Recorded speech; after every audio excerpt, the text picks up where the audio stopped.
नमस्कार. BBC Kaij live संवादमध्ये आपल्या सर्वांचं स्वागत. मराठा आरक्षण आंदोलन अत्यंत नाजूक आणि संवेदनशील वळणावर पोहोचलेलं आहे. मनोज जरांगे पाटील यांनी शासनाला दिलेली 24 डिसेंबर ही मुदत 2 दिवसावर येऊन ठेपलेली आहे. तर 23 डिसेंबर म्हणजेच परवाच्या दिवशी त्यांची बीड इथं प्रचंड मोठी महासभा जी इशारा सभा म्हणून घेतली जात आहे. आता हे सगळं आपण बघतोय की होत असताना शासनाची भूमिका जवळजवळ स्पष्ट झालेली आहे.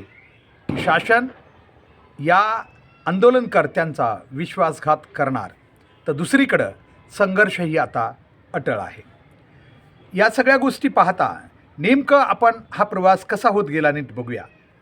आपल्या सगळ्यांना माहिती आहे, मनोज जरांगे पाटील यांनी जेव्हा या आरक्षणाची मागणी केली, वेगवेगळ्या सभा घेतल्या, त्या वेगवेगळ्या टप्प्यामध्ये त्यांनी अभूतपूर्व असं यशही मिळवलं. परंतु मधल्या काळामध्ये प्रशासनानं एक अंदाज घेऊन जेवढं जमेल त्या पद्धतीनं हे आंदोलन दडपण्याचाही प्रयत्न केला. खरं तरी दडपण्याचा प्रयत्न करत असताना एक सगळ्यात मोठी चूक जी अंतर्वाली इथं झाली शासनाकडून, तोच खरा तर या आंदोलनाचा एक टर्निंग पॉईंट किंवा एक बदलता क्षण म्हणूया आपण. कारण इथंच शासनाच्या अंगलट येणारी बाब घडली. कारण हा केलेला लाठीचार्ज किंवा लाठी हल्ला हा संपूर्ण महाराष्ट्राने आणि देशानं पाहिला आणि खरा मराठा याच लाठीचार्जच्या घटनेनंतर जागा झाला. खरं तर मनोज जरांगे पाटलांची यापूर्वी असंख्य आंदोलनं झाली होती, परंतु ती फार तर जालना जिल्ह्यातच सीमित होती, त्या बाहेर कधी ती आली नव्हती. परंतु या लाठीचार्जनं संपूर्ण महाराष्ट्रातील नव्हे, भारतातील मराठा समाज हा पूर्णतः जागा झाला. खरं तर हा जागा होण्यामागं आरक्षण हा विषय नव्हता, तर लाठीचार्ज करताना जी दृश्य दिसली, पोलिसांनी अमानुषपणे महिलावर, वृद्धावर, मुलावर जो लाठीचार्ज केला, त्यातून खरा हा मराठा समाज जागा झाला. त्यानंतरही शासन आपला हातखंडा वापरत राहिलं. शासनाला वाटत होतं की एक दिवस आपल्या वेगवेगळ्या रणनीती वापरून या आंदोलनाला आपण दडपण्यात किंवा शांत करण्यामध्ये यशस्वी होऊ. परंतु असं झालं नाही. शासन चुकतच गेलं. कदाचित याचाच एक भाग म्हणून OBC नेते भुजबळ साहेबांनाही शासनानं एक वापरण्याचा प्रयत्न केला आणि त्यांनाही याबाबत काही सांगून त्यांची OBCच्या माध्यमातून या आंदोलनाला तोंडमना देण्याचा प्रयत्न केला किंवा या आंदोलनाला विरोध करण्याचा प्रयत्न केला. परंतु आपण पाहतो पहिल्या 1-2 सभा भुजबळ साहेबांना प्रतिसाद भेटला, परंतु नंतर मात्र OBC समाजानं या आंदोलनाकडे पूर्णतः पाठ फिरवल्याचं आपल्याला नुकतंच या ठिकाणी माहीत झालं. कारण असंख्य खुर्च्या मागच्या 1-2 आठवड्यामध्ये जी आंदोलनं झाली त्यामध्ये OBC बांधवांनी सत्याकडे वळण्याचा कदाचित प्रयत्न केला आणि या आंदोलनाला पाठ फिरवली. विषय आता हा आहे की महाराष्ट्र शासनानं हे आंदोलन थांबवण्यासाठी जी काही वेगवेगळ्या त्यांच्या क्लुप्त्या होत्या त्या वापरल्या, मात्र त्यात शासन अयशस्वी झालं. शेवटी शासनानं एक अंदाज म्हणून किंवा चला आज ना उद्या हे आंदोलन थांबेल असं सांगत काही तारखा देण्याचा प्रयत्न केला. परंतु या आंदोलनाचा मूळ गाभा आणि मनोज जरांगे पाटील यांचीही खरं तर दूरदृष्टी म्हणूया किंवा संयम म्हणूया याच्यात दडलेला होता आणि म्हणून त्यांनी ते पाळले.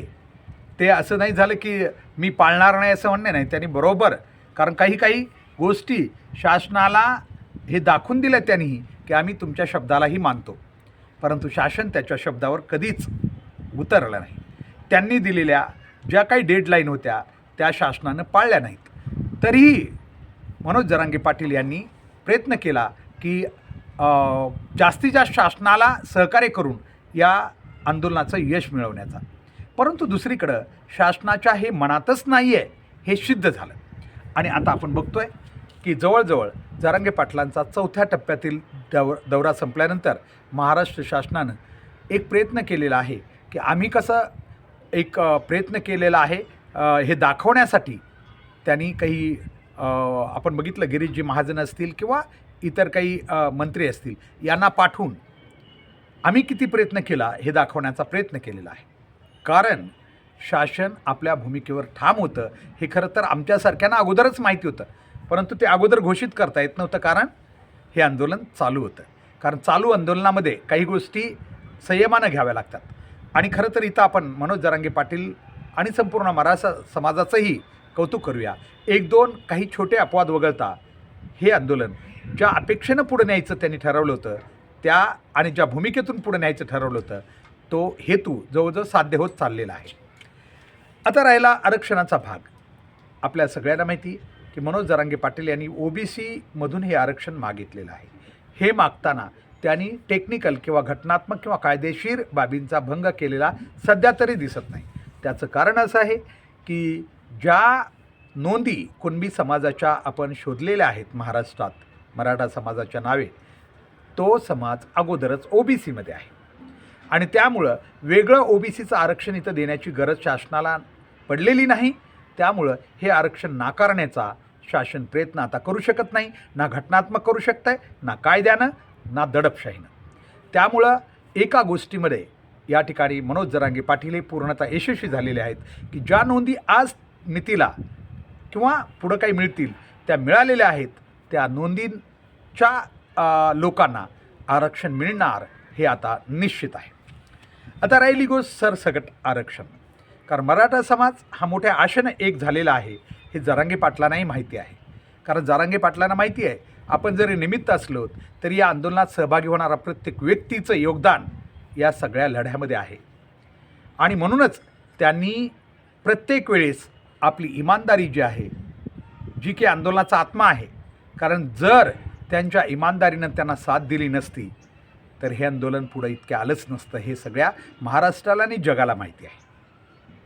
परंतु मनोज जरांगे पाटलांचं याबद्दल कौतुक करावं लागेल. मी पुन्हा पुन्हा सांगतो, मागच्याही काही व्हिडिओमध्ये मी बोललो की ते मराठा समाजाचं नेतृत्व करतात म्हणून अजिबात नाही.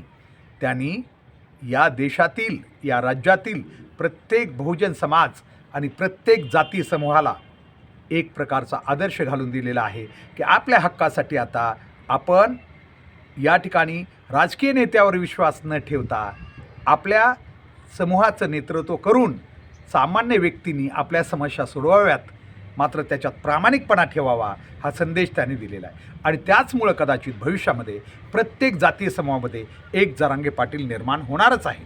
कारण आमच्याकडे समस्या इतक्या आहेत, एकटे जरांगे पाटील सगळ्या सोडू शकणार नाहीत. आरक्षणाचा मुद्दा जरी त्यांनी कडेला नेला तरी मराठा समाजावर त्यांचे खूप मोठे उपकार होणार आहेत. कारण एकाच व्यक्तीकडून सगळे अपेक्षा करता येत नाही आणि करताना त्यांना तसं करू दिलं जात नसतं. कारण हे जग आहे. कारण कुठल्याही चांगल्या व्यक्तीला 100% कोणत्या ना कोणत्या माध्यमातून त्याला तिथून बाजूला सारण्याचा प्रयत्न केला जातो आणि हे पुढं कदाचित कुणी करण्याचा प्रयत्न केला जाऊ शकतो. तो किती यशस्वी होईल नाही हे आपण पुढं बघूयात, त्यावर आत्ता भाष्य करणं योग्य नाही. मात्र आत्ताची गोष्ट मी आपल्याला स्पष्ट सांगतो आहे. आणखीन 3 दिवस 24 तारखेला आहेत, 2 दिवस सभेला आहेत. शासनानं जसं की काही संकेत दिलेले आहेत आणि ते माहितीत आपल्याला, शासनानं ज्या काही वाहनधारकांनी, कारण अगोदरच थोडंसं घोषित केल्यामुळं किंवा थोडासा संकेत दिल्यामुळं शासन जागं झालेलं आहे.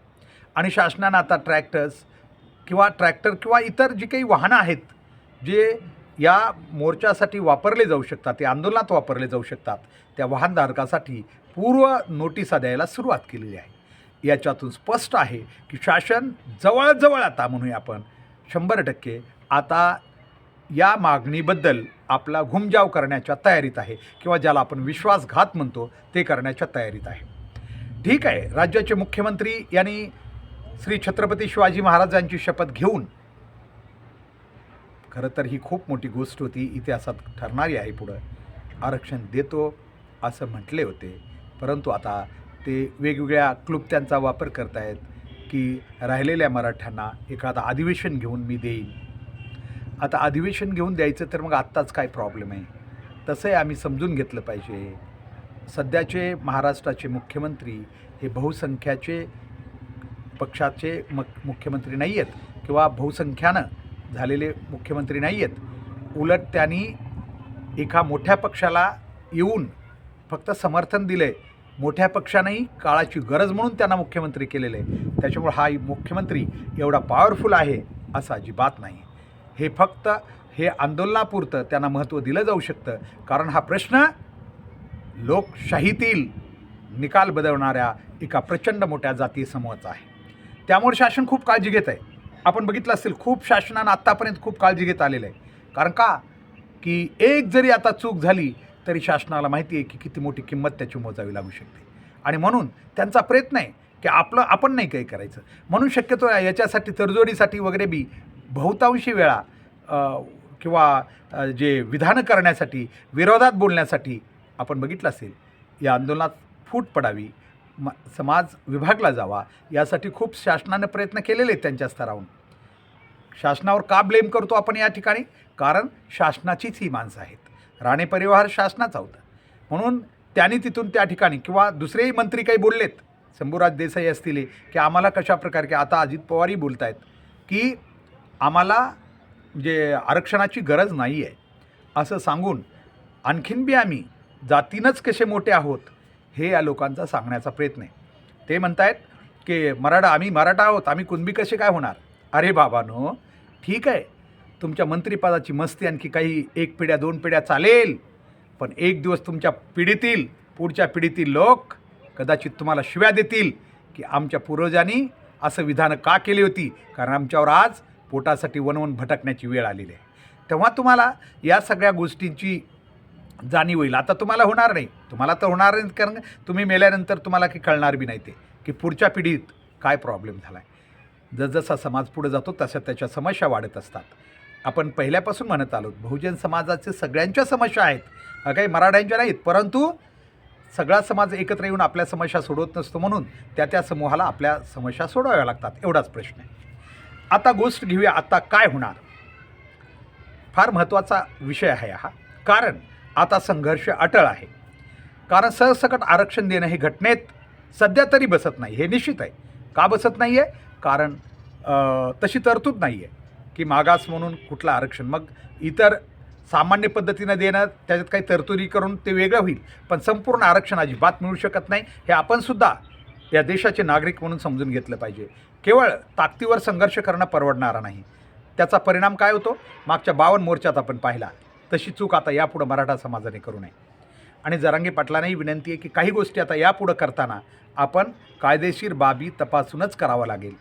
कारण आपण ठीक आहे, रक्तातील नात्यासाठी केलेली मागणी, त्यासाठी सगळ्याच आरक्षण पात्र समाजाच्या अटी किंवा हे बदलाव्या लागतील.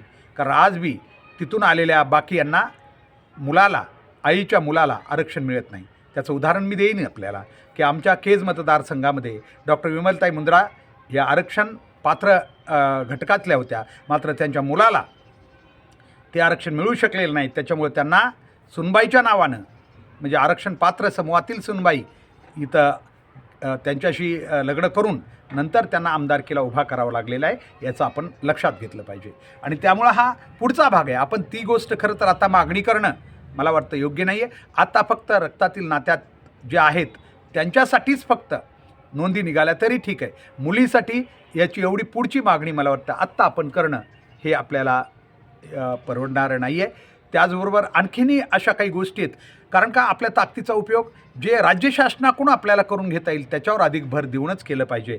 अननेसरी नसता आपण म्हणतो ना, जी शक्यच नाही गोष्ट होत, त्याच्यासाठी ही क्रयशक्ती, एवढं समाजाची सगळी शक्ती आणि एवढा वेळ आपल्याला खर्च करताना विचार करावा लागेल. कारण ज्या गोष्टी शक्य आहेत त्याच्यासाठी संघर्ष नक्कीच करावा लागेल, मात्र ज्या शक्यच नाही आहेत त्याच्यात जर वेळ घालवला आपण, कारण शेवटी हा देश कायद्यानं आणि घटनेनं चालतो, त्यामुळं आपल्याला हे सर्व करताना, कारण एक गोष्ट तुम्ही जिंकलेला आहात, नोंदी ज्या आहेत त्यांना मिळालंच पाहिजे, याच्यात कुठं दुमत नाही आहे, पण किमान बाकी गोष्टी करताना आपल्याला कायदा अडचणीचा ठरणार नाही याची गोष्ट बघावी लागेल. कारण काही गोष्टी बोलताना आपण म्हणतो, आता नोटीस देणाऱ्या पोलिसांना किंवा नोटीस देणाऱ्या अधिकाऱ्यांना आपण दोष देऊ शकत नाही.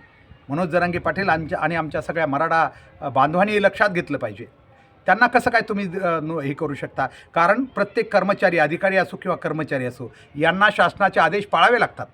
हे आदेश कुणी काढला आहे? यांना तुम्ही निलंबित करा, यांना खुर्चीहून खाली करा, आदेश देणाराला नाही. कारण का मग हे देश चालणार नाही. कारण का आज उद्या अनेक घटनेमध्ये आदेश द्यावेच लागतात, आणि आदेश दिलेला जर अधिकाऱ्याने नाही पाळला तर देश चालणार नाही, प्रशासन चालू शकणार नाही. आणि पाळला का म्हणून जर दुसरा एखादा समूह त्यांना निलंबित करा म्हणत असेल तर हे चुकीचं ठरू शकतं. म्हणून आमचं म्हणणं आहे, ही बाब अशी गैरकायदेशीर मागणी करण्यापेक्षा आम्हाला मागणी करताना एकच करावे लागेल, हा आदेश दिलाच कुणी? शासनानं हे आदेश काढलाच कसा? मुंबईमध्ये ही संचारबंदी किंवा पुढं जी काही जमावबंदीचा आदेश त्यांनी काढलेला आहे, हा कसा काय काढू शकतात ते? जमावबंदी आदेश या नक्कीच आंदोलन दडपण्यासाठी काढलेला आहे. याच्यावर आपण शासनाला जबाब विचारला पाहिजे, प्रशासनाला नाही. कारण प्रशासन ही शासनानं दिलेल्या आदेशाचं अंमलबजावणी करणारी यंत्रणा आहे. त्यांच्यावर राग काढून आपला उपयोग होणार नाही. खरा राग आपल्याला काढाय, कारण ते चुकीचं होईल मग. कारण आपण त्याच्यात योग्य ठरू शकणार नाही. म्हणून आमची इच्छा आहे की ह्या नोटीस देणाऱ्या अधिकाऱ्यांच्या विरोधात आपण बोलण्यापेक्षा या शासनाच्या विरोधातच आपण आवाज केला पाहिजे. या शासनाला हे सगळं केलं पाहिजे, जाब याचा विचारला पाहिजे. आणि पुन्हा एकदा सगळ्यात महत्त्वाची गोष्ट आहे, पुढचा हा काळ हे पुढच्या 4-5 दिवसाचा खूप भयंकर असणार आहे. कारण मनोज जरांगे पाटलानं हे जे शांततामय मार्गानं पुढं आणलेलं आंदोलन आहे, हे जर असंच पुढं न्यायचं असेल तर आता संयम हा फार महत्त्वाचा आहे. खरी मराठा समाजाची ताकद कशात आहे तर फक्त संख्येत आहे. कुठलाही खडा उचलण्यामध्ये त्यांचा काही उपयोग होणार नाही. कारण शासनाला कुठंही थोडाही गोंधळ करताना किंवा कुठंही चुकीचं गैरवर्तन करताना जर शासनाला समाज आढळला तर शासन ओरडून सांगणार आहे की या गोष्टीमुळं आम्ही ही कारवाई केली, नसता आमची इच्छा नव्हती. म्हणूनच आपल्याला ती गोष्ट मात्र, कारण काल आपण बघितलं असेल शासनानं कशी उत्तरं दिली होती की जिथं हिंसाचार झाला वगैरे वगैरे त्याचा आधार घेऊन केला तर समजा यानेच कोणीतरी केला, त्याचा जे तपास करू शकत नाही म्हणजे यांनी केला. आम्ही असं म्हणतो एक सामाजिक कार्यकर्ते, का तुम्ही मग सांगत नाही ज्यांची नावं, का जाहीर करत नाहीत, कोण होते आणि यांचा उद्देश काय होता, मास्टर माइंड कोणता होता, कोणत्या पक्षाचे लोक होते, हे का सांगत नाहीत? जर सांगितलं तर आम्हाला सगळ्याला कळेल की हो यामुळे हे सांगू शकत नाहीत म्हणजे ही सगळी रणनीती कुठली तरी पूर्वनियोजित होती का, हे बी खरं आहे. आणि आत्ताही पुन्हा तसं होण्याची शक्यता नाकारता येत नाही. कारण आता तर शासनाला खूप मोठी कोंडी झालेली आहे. हे कोंडीतून बाहेर पडण्यासाठी शासनाकडे एकमेव मार्ग आहे की समाजानं उद्रेक करावा आणि त्या उद्रेक केलेल्या समाजाला शांत करण्यासाठी मग कायद्याचा वापर करून आपण यशस्वी व्हावं, हा सध्याच्या शासनाचा मूळ हेतू आहे. त्यामुळं मराठा समाजानं हा हेतू ओळखावा. शक्यता खूप आहे वेगवेगळ्या पक्षांचे, जे सत्तेत असणाऱ्या पक्षांचे मराठा समाजातील काही युवक कदाचित भडकवल्यामुळं ते उद्रेक करू शकतात. त्यांच्यावर सुद्धा नियंत्रण असणं गरजेचं आहे. त्यांच्यावर लक्ष ठेवावं लागेल. काही ठिकाणी असं होण्याची शक्यता आहे. कारण शासनाला या प्रचंड मोठ्या कोंडीतून आता बाहेर पडण्यासाठी एकमेव पर्याय आहे, तो म्हणजे फक्त आणि फक्त समाजाकडून उद्रेक केला जावा आणि त्या उद्रेकाला कायद्याच्या, पोलीस यंत्रणेच्या आणि बलाच्या वेळ पडली तर अगदी सैनिकी कारवाई करून हे आंदोलन दडपण्याचा हा एकमेव मार्ग ते करू शकतील असं वाटतं आहे. आणि मी माननीय जरांगे पाटलांना आणखी एक सांगतो, आपण कृपया शासन आचारसंहिता लागू शकणार नाही अशी जी आपण कल्पना करताय, ही सुद्धा कदाचित यशस्वी होणं खूप अवघड आहे. कारण जी येणारी निवडणूक आहे ती विधानसभेची नाही, लोकसभेची होती. आणि लोकसभेची जी निवडणूक आहे हे केंद्रीय लोकसेवा आयोग जाहीर करत असतं.